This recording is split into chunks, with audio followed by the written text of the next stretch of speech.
Chapter 10. There was a certain man in Caesarea called Cornelius, a centurion of what was called the Italian regiment, a devout man, and one who feared God with all his household, who gave alms generously to the people and prayed to God always.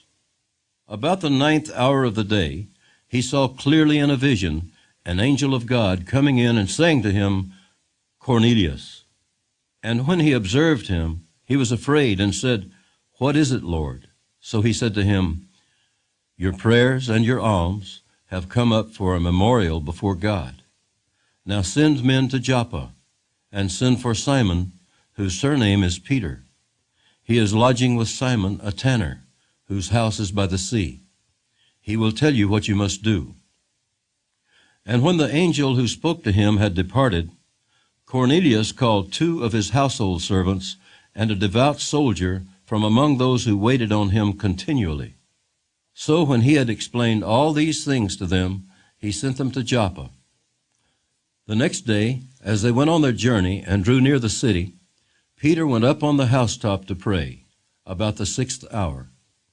Then he became very hungry and wanted to eat, but while they made ready, he fell into a trance and saw heaven opened and an object like a great sheet bound at the 4 corners, descending to him and let down to the earth. In it were all kinds of 4-footed animals of the earth, wild beasts, creeping things, and birds of the air. And a voice came to him, Rise, Peter, kill and eat. But Peter said, Not so, Lord, for I have never eaten anything common or unclean.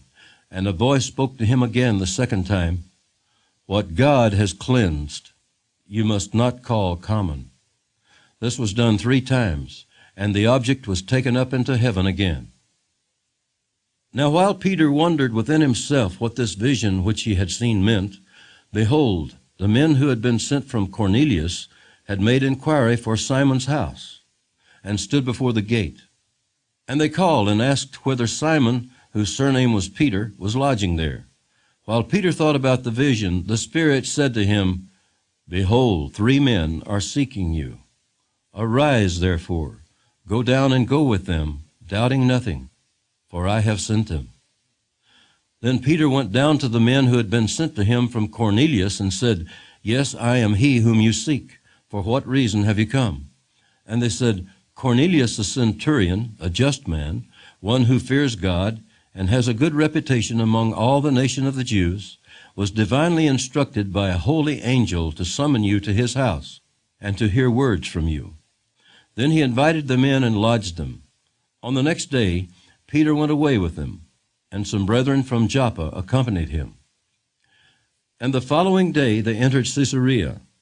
Now Cornelius was waiting for them, and had called together his relatives and close friends.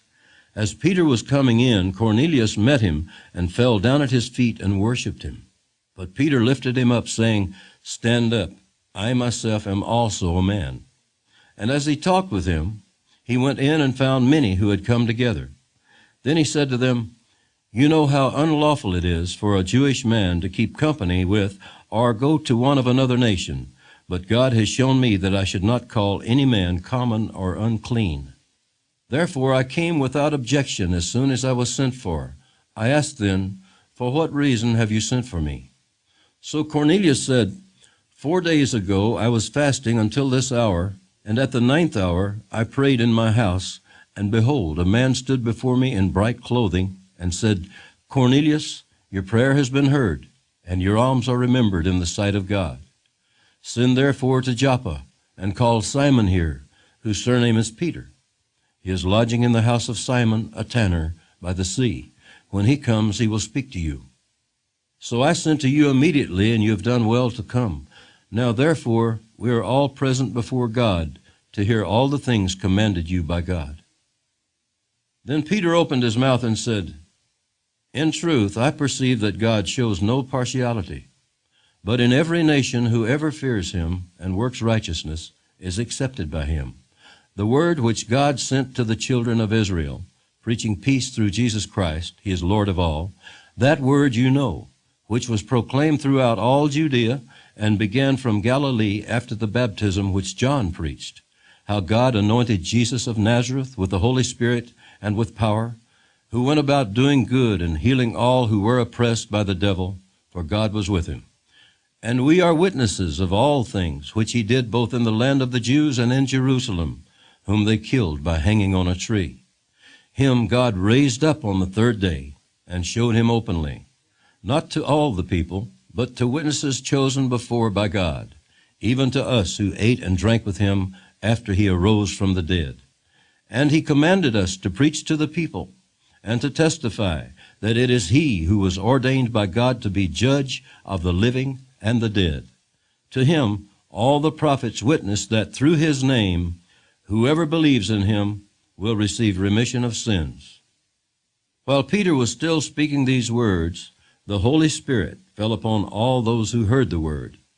And those of the circumcision who believed were astonished, as many as came with Peter, because the gift of the Holy Spirit had been poured out on the Gentiles also. For they heard them speak with tongues and magnify God.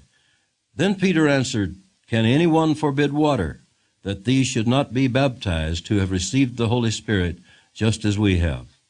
And he commanded them to be baptized in the name of the Lord. Then they asked him to stay a few days.